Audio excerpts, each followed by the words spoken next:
Hello everyone. I feel like today's as good a day as any to talk about flow characteristics, especially the regulation of such things. You know, I'm 50 years old and ain't nobody looking at me, so I figure it's just perfectly okay to talk about regulating your bowels. Now, 10 years ago, I probably would.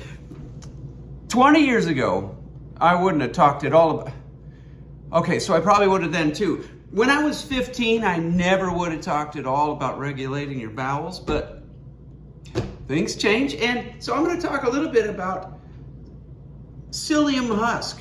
You might know about it in the form of Metamucil.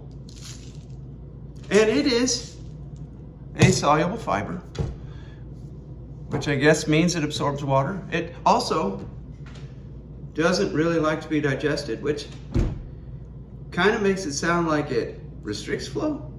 And yet, it is supposed to cure or help cure things like diarrhea. And yet, it's also supposed to help things like constipation. Now, how on earth can it both cure diarrhea and constipation at the same time? So it comes from some plant that I can't pronounce.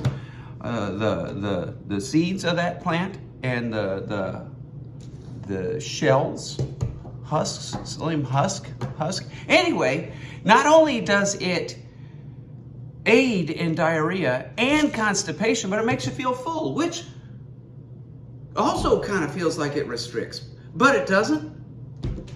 There are some other neat things that it does. Apparently, there's some evidence that it helps control cholesterol and triglycerides and blood sugar and all the other voodoo that happens in our bodies that we, as we age, need to start controlling the flow of.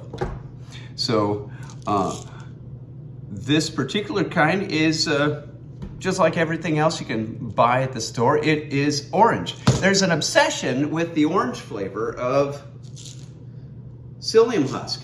So unless you want to actually find a special spot to buy just regular psyllium husk, which can be put into other foods, but you don't want your pancakes to taste like orange.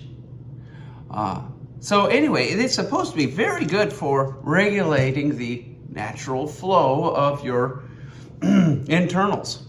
I have found that if you, after finishing it all, not at once, mind you, because that would really result in some catastrophic restrictions and probably flow issues. But if you drill holes in the top, you can put ice melt in the container, and it regulates the flow of your ice melt as you're sprinkling it all over the icy walkways around your house.